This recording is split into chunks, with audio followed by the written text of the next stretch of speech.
Kalau kamu mulai sholat maka bertakbirlah. Berarti ibu ingat, ini harus dilakukan saat mulai sholat.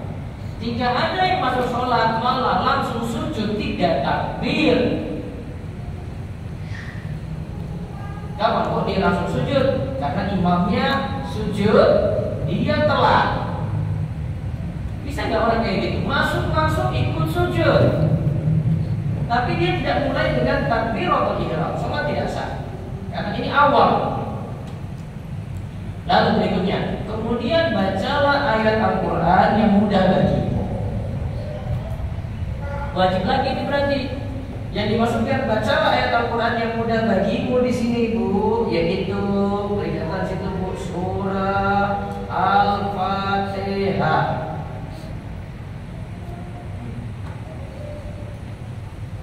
Jadi disuruh baca surah Al-Fatihah.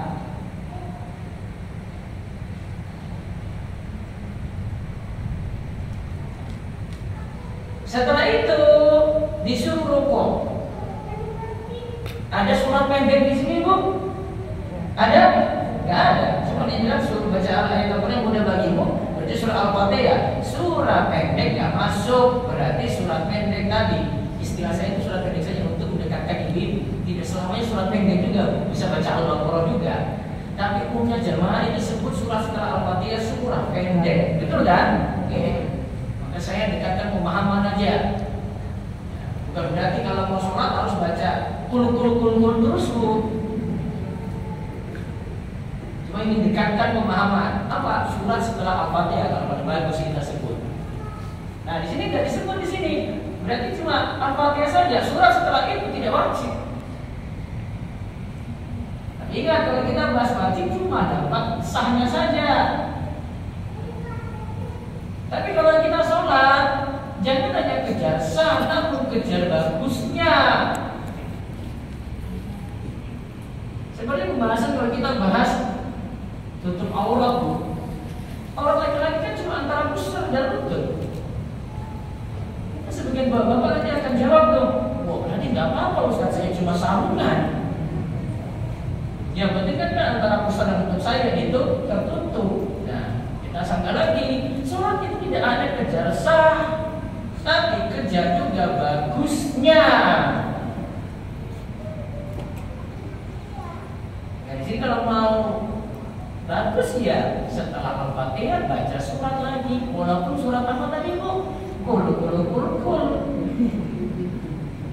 Terus setelah itu rukuk, lalu rukuklah.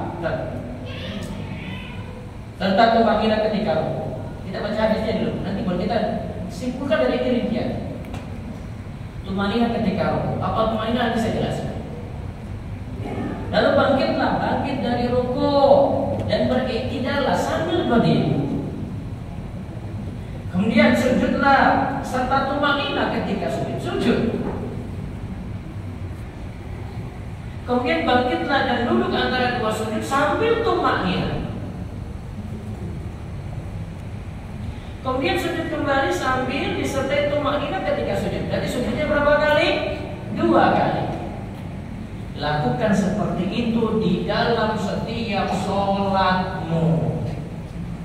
Yang tadi saya sudah sampaikan, kalau kita ingin tahu cara sholat lebih detail itu pelajari dari banyak hadis. Ini belum lengkap ini hadisnya. Terus kita lihat lagi dalam riwayat anak saya disebutkan dari Rifa'ah bin Rafi'. Dia berkata gini, aku pernah bersama Rasulullah SAW duduk-duduk di masjid, maka ada seorang yang masuk dan mengerjakan sholat 2 rakaat. Kemudian dia datang dan mengucapkan salam pada Nabi SAW. Dan Nabi SAW memperhatikan terus sholatnya. Jadi Nabi SAW tadi perhatikan orang ini sholat. Berarti Nabi SAW tahu dia sholat itu bagaimana. Kemudian beliau menjawab salam, lantas beliau berkata, irji fasalli fa innaka lam tusalli. Ulangi sholatmu karena sejatinya kamu itu tidak sholat. Kamu belum sholat. Lantas dia kembali kemudian mengulangi sholatnya lagi. Kemudian dia datang dan mengucapkan salam kepada Nabi SAW. Nabi SAW untuk menjawab salamnya. Kemudian beliau bersabda, ulangi lagi sholatmu. karena sesungguhnya engkau belum sholat. Sampai seperti itu terulang hingga ketiga atau keempat kali. Kalau dalam riwayat ini sempat disebut 4 kali. Kemudian orang yang jelek sholatnya pun mengatakan pada Nabi Sallallahu Alaihi Wasallam, demi yang menurunkan kitab kepadamu, aku sudah sungguh-sungguh. Dia bilang, aku sudah sungguh-sungguh. Seperti tadi sholat dia suruh pulang tadi itu sudah sungguh-sungguh. Dan aku sudah semangat dalam menjalankan sholat. Engkau sudah melihat, maka sudahlah, ajarilah aku saja. Biasanya dia pulang-pulang terus. Dan beliau bersabda, jika engkau ingin menjalankan sholat, nah di sini ada tambahan nih, berwudulah. Berwudu jangan di sini yang dimaksudkan dengan syarat. Dan berbaguslah wudumu. Kemarin kita sudah sebut ada rukun, ada sunnah-sunnah wudu.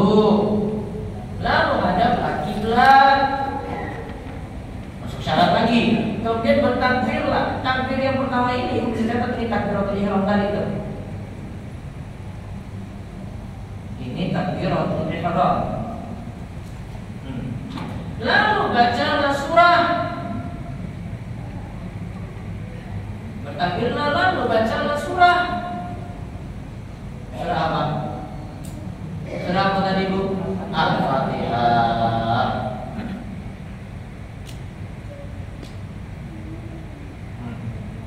Kemudian rukuklah sampai tumaninah ketika rukuk. Kemudian bangkitlah dari rukuk sampai lurus berdiri. Kemudian sujudlah sampai tumaninah ketika sujud.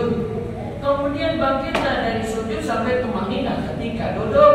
Kemudian sujudlah kembali sampai tumaninah ketika sujud, lalu bangkitlah. Jika engkau telah menyempurnakan sholatmu seperti ini, maka sudah sempurna sholatmu. Apa saja yang engkau kurang dari ini, maka berarti telah kurang dalam sholatmu.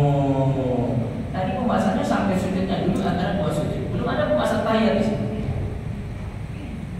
Jadi kalau kita kompromikan dengan dalil yang lainnya, pembahasannya lengkap sampai nanti tahiyat, sampai nanti salam.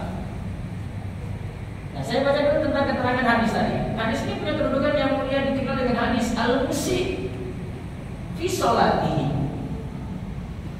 Orang yang jelek dalam sholatnya. Karena tadi kan ditegur kan, disuruh ulangi berapa kali tadi Bu? 3 kali. Karena berisi berbagai hukum dalam tata cara sholat, Nabi Sallallahu Alaihi Wasallam, yang dimana Nabi Sallallahu Alaihi Wasallam menjelaskan lewat lisan beliau.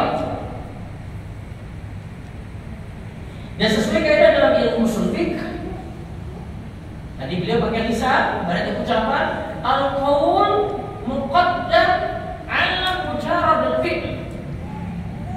Al-qaul muqaddam ala mujaradil fi'l.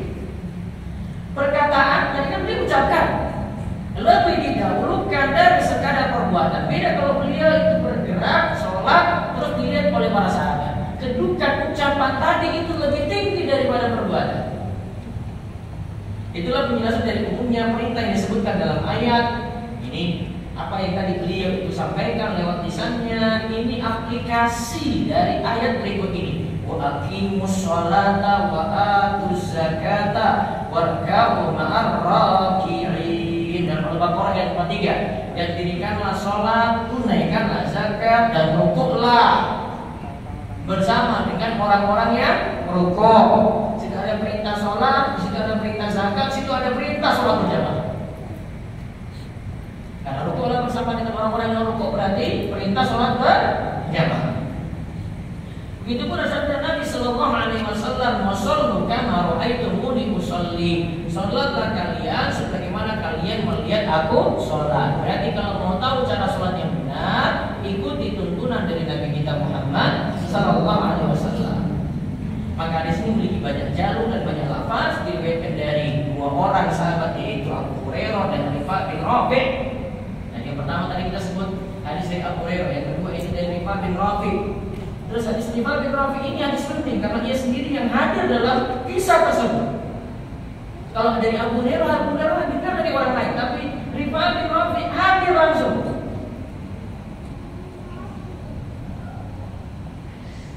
Ternyata orang yang jelek sholatnya tadi yang dikisahkan dalam 2 hadis tersebut, orang yang jelek sholatnya itu namanya Khalid bin Rafiq, berarti masih saudara kan? Sama-sama bin Rafiq. Yang merupakan saudara dari Rifa'ah. Berarti Rifa'ah bin Rafiq meriwayatkan hadis yang dia lihat jeleknya sholat itu pada saudaranya. Tentu saja hadis Rifa'ah lebih punya kelebihan dalam dhabt dan dalam itqan, yaitu bagusnya hafalan. Maka dari pembahasan hadis Abu Hurairah dan hadis Rifa'ah bin Rafiq, kita simpulkan ada suatu masalah yang tidak dipenuhi di situ, yaitu tumaninah, yang merupakan wajib sholat. Nah, sebelumnya untuk memahami ini kita sebutkan dulu 17 rukun sholat. Berapa, Bu?